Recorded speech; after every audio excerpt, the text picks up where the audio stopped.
Samantala, bilang pagtutol sa nalalapit na deadline ng PUV Modernization Program, magkakasanang 3 araw na tigil pasada ang Grupong Piston simula po sa araw ng Lunes. At kaugnay niyan, makakapanayam natin Piston President Mody Floranda.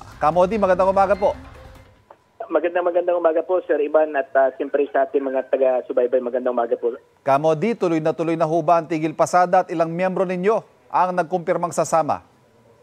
Tuloy na po yung ating tigil pasada ngayong darating na Lunes, November 20 at 21, 22. At kung sa bahagi po natin ay sa ilalim po ng Piston ay meron po tayong 100,000 na membro sa buong bansa na ito ay lalahok ngayong darating na Lunes. Yung ibang grupo ho, mga ibang transport group, may pahiwatig po ba sila na makikiisa sa inyong tigil pasada?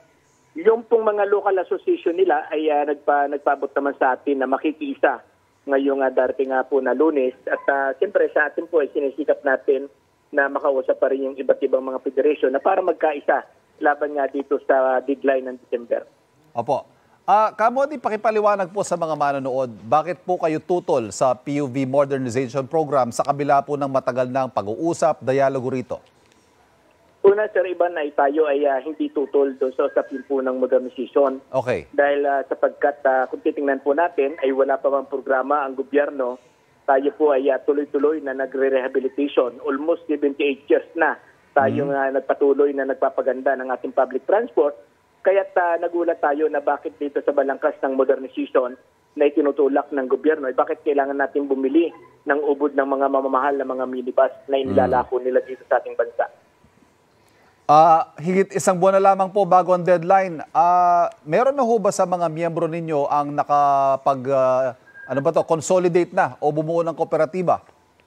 Meron po tayo mga local association na nakapag-file at halos 4 na taon na nakabindin pa rin yung kanilang mga file para po sa pagbubuo ng kooperatiba. Pero masasabi po ba natin mas nakararami ang hindi pa rin o ayaw talaga mag-consolidate? Opo, batid din naman sa datos ng LTFRB noong October 27 na kung saan ay inilatag nila ito doon sa bulwagan ng LTO, yung pong tumatakbo pa lamang ngayon na mga minibus ay 9,813 pa lamang sa buong bansa. Mayroon pong 129,000 na nakapile. Sabihin niyan, ito pa lang po yung nag-file. Bakit nag-file?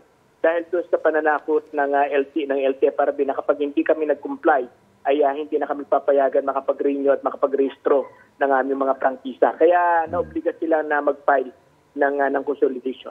Ang sinasabi ho ng LTFRB, hindi naman ho pagsapit ng deadline agad-agad phase out itong mga jeep. Kailangan lang daw muna mag-consolidate. Yun lang naman daw ang deadline. Yung pong pagko-consolidate na sinasabi po ng LTFRB, ito po yung pag-surrender ng kanilang prangkisa. Kapag isinurrender po ng mga operator yung kanilang mga prangkisa, wala na po silang property, wala na silang pag-aari. Kundi pwedeng kahit anong gawin ng LTFRB, kahit anong gawin po ng DOTR sa kanila kung sila ay obligahin na bumili ng minibus, wala na magagawa yung ating mga individual na mga operator. Kaya ito pong sinasabi nila na kailangan mag-consolidate muna bago doon sa ay yan po ay violation of law. Pag tingnan po natin na bakit na programa ng gobyerno ay absolute at pinipilit at pinupwersa ang ating mga operator na lumahok sa kanilang programa na tingin na operator ay hindi accessible sa kanila. Paano ho yan, Mody? Pagtuntong daw ng January 1, 2024, hindi na raw papayagan bumiyahe yung mga hindi rehistrado?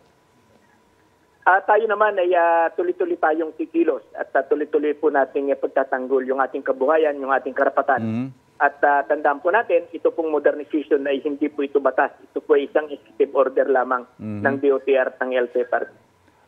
Meron pa ho bang nakatakdang pagpupulong, pag-uusap sa LTFRB o DOTR para sa panawagan ninyo? Tayo naman, sa ngayon, wala pong nakatakdang paghaharap at wala pong pag-uusap na nakatakda. Maraming salamat po sa oras na ibinigay ninyo sa amin. Mody Floranda, ang Piston President. Good morning, sir. Maraming salamat, Sir Ivan. Salamat po, ingat.